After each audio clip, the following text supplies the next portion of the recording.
Bref, French Nerd et moi, c'est une grande, belle et j'espère encore longue histoire. Et c'est toujours le cas. C'est toujours le cas, Nigami du passé. La première fois que j'ai rencontré les French Nerds, c'était pour une dédicace à la Fnac, le 29 septembre 2012. Shit. J'avais raté une dédicace de Tim Burton quelques semaines ou quelques jours, je sais plus avant, et je voulais pas les rater eux, alors je suis venue avec 2-3 heures d'avance, et du coup j'étais au tout début de la file. Waouh. Et j'ai fait dédicacer ma photo préférée des French Nerds. Je n'ai même pas pris les dédicaces pour moi en fait, c'était pour ma cousine qui avait découvert la série en même temps que moi durant la Japan Expo, ouais.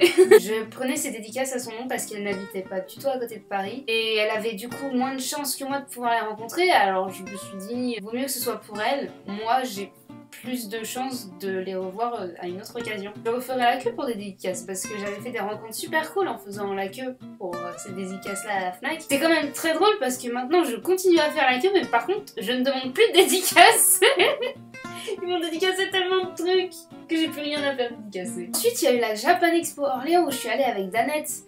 Pas la marque de yaourt, hein, ma pote. Il y avait une conférence qui était vachement cool et après des questions-réponses. Je me souviens plus du tout des questions-réponses mais maintenant que j'y réfléchi, je me souviens que j'avais posé une question stupide genre si c'était bon le pâté pour chat et j'ai avoué avoir goûté du Whiskas.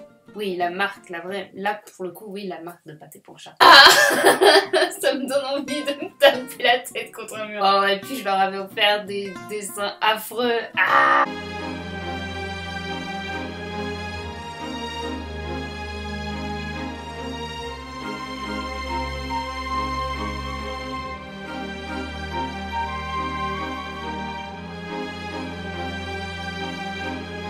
On va pas se mentir, hein. Je le sais maintenant, c'était surtout pour attirer l'attention. Et après, je me suis inscrite sur le forum. Nigami commençait à éclore, on va dire. Le 18 mars, je connaissais pas encore trop bien les gens du forum, donc j'y suis allée avec Danette, encore. Mais je me présentais sous le nom de Nigami. Pour la première fois, je crois. Parce que le 18 mars, il y avait eu l'avant-première du final de la saison 3 qui était... C'est là que j'ai pu me prendre en photo avec Florent Dorin pour la première fois et Raphaël Descraques aussi. Ah, ma vie a commencé à être bien chamboulée à partir de ce moment-là en fait. Chamboulée dans le sens où elle était bien remplie. Concert de Florent Dorin, de Minivague, qui à l'époque s'appelait Mix Bizarre, mes premières IRL du forum, dont un quiz organisé par Ghost, je me souviens de toi Ghost, tournage au Maharaja, oui, le même restaurant qui apparaissait dans la saison 2 du VDF, j'y suis allée, j'y ai même mangé, c'était super bon, qu'est-ce que tu vas faire? Paris Manga, où j'ai rencontré Antoine Daniel et Mathieu Sommet, Lynx de Sun et plein d'autres cinéastes qu'on ne peut plus voir aujourd'hui, parce que, pour plein de raisons. Quand j'y pense, c'était toute une ère, hein. Et j'étais là. Soirée web création à la Péniche Antipode, oui, la même série qui apparaît dans la saison 2. Vitanim, Geekopolis, Zombie Walk. Et aussi sur le forum de façon virtuelle, je commence à me faire connaître parce que j'écris la fanfiction Vanguard. Je vous en ai déjà parlé plein de fois, j'ai fait une version audio, c'est bon, je pense qu'on en a marre. Et non seulement je me fais connaître par les fans, mais je me fais aussi connaître par les French Nerds parce que j'envoie des versions papier qu'ils lisent. Encore une fois, je cherche à attirer l'attention. Et je fais une vidéo pour les saisons de French Nerd, inspirée de Bref, qui fait beaucoup de vues. Pourquoi? Bref, voilà, ma vidéo Bref se finit là. Et après, je fête mes 20 ans. Qu'est-ce que j'ai à ajouter? Ben, en 2014, Mix Bizarre devient Minivague et je me suis offert leur album. Je vais à la Japan Expo pendant 4 jours d'affilée pour essayer de parler à tous les French Nerdiens pour faire un cadeau à Snooty. Snooty qui est une personne qui faisait des aquarelles des personnages du Visiteur du Futur. Et c'était franchement très chouette parce que j'avais pas peur de leur demander quelque chose parce que c'était pas pour moi. Et du coup, je me suis retrouvée dans des situations incroyable où j'étais là en train de filmer les French Nerdiens de super près. Ils se sont mis à parler espagnol. Durant une de ces journées, j'étais déguisée en Claude du futur. Dans la même année d'ailleurs, j'ai fait un stage de théâtre d'une semaine avec Justine et c'était super. Elle nous avait montré la technique du clown et c'était terrifiant. En 2015, pour continuer avec les conventions, je vais à la Comic Con déguisée en Bill Cipher. Voilà. Je discute avec François. J'ai une photo où je discute déguisée bizarrement tout en jaune et je discute avec François. je jouais. Au bout d'un moment, à force de le harceler durant les anniversaires du forum, fallait bien que ça arrive. Je vais voir un concert de Minival sur les quais. Je vais à un tournage de Ludovic. Au moment où on est arrivé à une espèce de château et qu'on devait être tous habillés classe, j'étais sûre que c'était un mariage. Et connaissant Ludovic, j'étais sûre que c'était lui la mariée. J'avais raison. Et j'ai chopé plein de coups de soleil ce jour-là. Cette année-là, je me fais aussi... Cette année-là, je me fais aussi tatouer. C'est pas la première ni la dernière fois. Et là, j'en parle parce que... J'en parlerai après. 2016, Dead Floor, Deadland. Et oui, ça va faire 3 ans. Et je rencontre de nouvelles personnes sur le forum. Je deviens le pupitre officiel de Laure Lucas. Dépêchez-vous d'aller regarder ses chansons sur internet si vous ne voyez pas de qui je parle. Et oui, je suis fière d'avoir été son pupitre. Oui, je n'arrêterai pas d'en parler. En plus, j'ai fait une vidéo sur l'une de ses chansons, donc vraiment, c'était trop chouette. 2017, je fais des projets dont je parlerai plus tard. Des projets qui sont notamment nés grâce à la Japan Expo, grâce au French Nerd, parce que c'est grâce à French Nerd que j'ai rencontré des personnes de talent. 2018, je fais des vidéos pour l'anniversaire du forum. Une très courte et une qui m'a valu des pleurs. Si on se souvient de moi juste pour cette vidéo, je serais fière. Accompli. Qui a valu aussi des rires de la part de François, donc ouais, fier, heureux et accompli. En plus, le rire de François, c'est juste. Et enfin, en 2019, il y a eu ça. Le fait de dire tous les ans que c'est ma dernière Japan Expo et d'y retourner quand même, c'est toujours vrai, surtout cette année. Je bosse du mardi au samedi. Je me suis dit, cette année, c'est mort. Je vais pas à la Japan. Et puis boum, venez fêter les 10 ans du VDF. Et puis boum, tu as ma responsable qui me dit, hey, tu as des jours de congé à poser, s'il te plaît, ça serait pas mal que tu les poses. Eh ben, on va les poser en juillet. Et du coup, surprise, je viens le vendredi. Mon porte-monnaie vous déteste. Ma santé mentale aussi, parce que Massy, parc des expos, avec des colis suspects et des personnes sur les rails à Gare du Nord, l'enjaillement était là. À l'aller comme au retour. Comme tout le monde a pu le constater. Tout le monde se souvient du vendredi soir de la Japan Expo 2019. Tout le monde. Arrivé là-bas, c'était mort pour les dédicaces. Je suis arrivée à midi. Puis je me dis, tiens, je vais faire le tirage au sort pour prendre la photo. Et je l'ai eu. Je crois que je suis un des rares anciens du forum à avoir eu la photo de groupe ce jour-là. Et putain, ce que j'adore cette photo. J'adore cette photo parce que, après toutes ces années, j'avais jamais été dans une photo de groupe. Et ça m'a rappelé cette autre photo de French Nerd que j'adorais.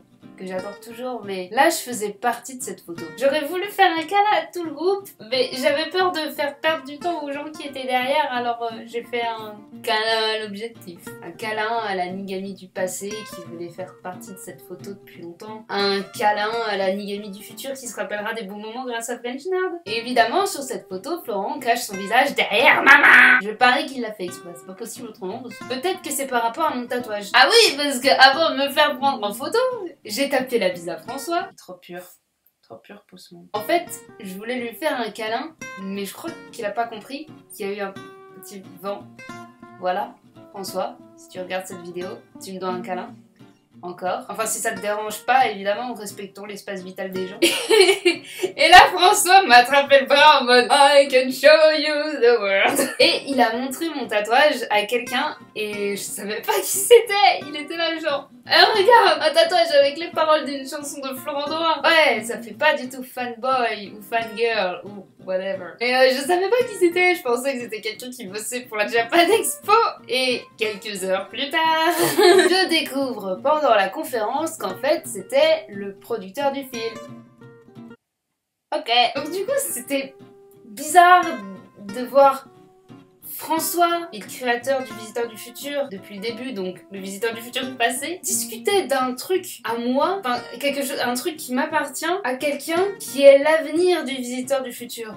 Vous voyez ce que je veux dire ou pas? En plus ce tatouage il est super important pour moi pour plusieurs raisons, pas uniquement parce que c'est tiré d'une chanson de Florent Dorin, le Visiteur du Futur. Je sais pas si vous avez fait le lien. En fait, il y a des tatouages, bon pratiquement tous les tatouages en fait en général, je les ai fait faire d'une certaine façon parce qu'au moment où j'y ai pensé, ça m'a semblé une évidence.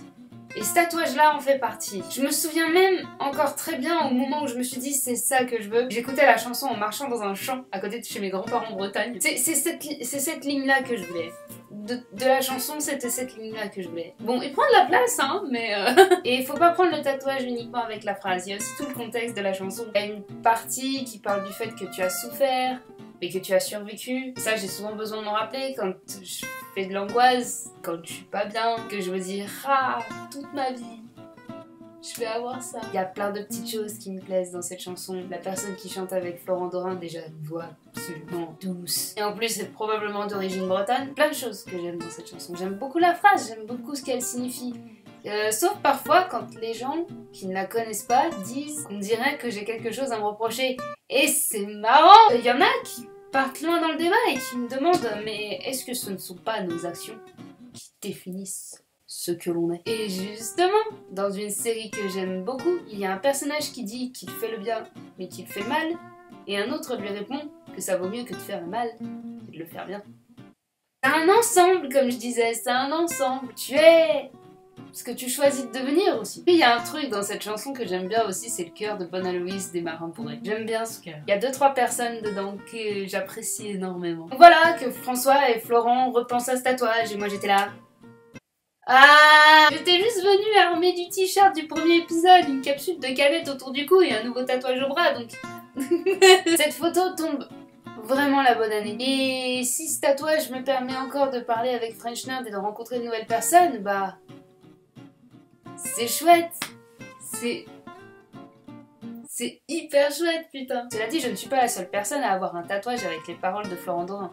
Et je connais même quelqu'un qui a un castabot tatoué sur la cheville. Et c'est méga stylé. Il y avait des gens tellement adorables dans cette Japan Expo qui ont fait que même si je n'ai pas fait énormément d'animation, j'adorais le temps passé là-bas. Je veux dire, 20 ans de la Japan Expo. Damn. Où est-ce qu'on sera pour les 30 ans? Peut-être de l'autre côté des tables de dédicace. Alors, en vrai, je dis ça en rigolant, mais il y a une personne qui m'a demandé si on pouvait se prendre en photo toutes les deux.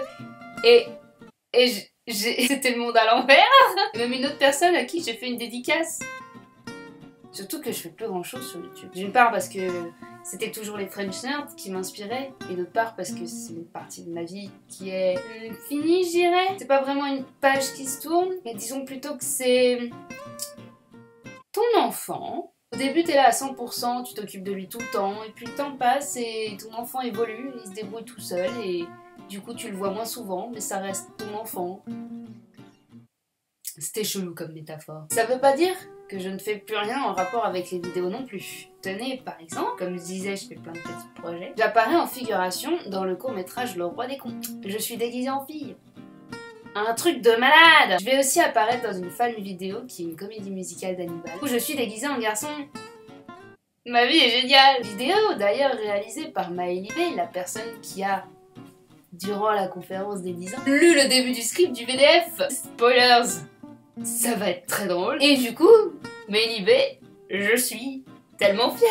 Les amis sont géniaux, putain. Les amis sont tellement cool qu'on pourrait réparer le réchauffement climatique. Tout ça pour dire que je fais plein de petits trucs qui n'ont pas de rapport avec le visiteur. Un tout petit peu quand même. Ça veut dire que même si ma vie ne tourne plus autour du visiteur, je ferais pas grand chose en ce moment si cette série n'avait pas existé. Le visiteur du futur, c'est ma famille. Tu peux pas couper les ponts comme ça avec ta famille. C'est dans ton sang, c'est dans tes veines, c'est dans ton ADN, c'est dans mon identité de Niami. Donc le visiteur du futur et moi, c'est une histoire qui continue. Et j'ai hâte de voir où tout ça va me mener. What matters most is what you are, not what you are.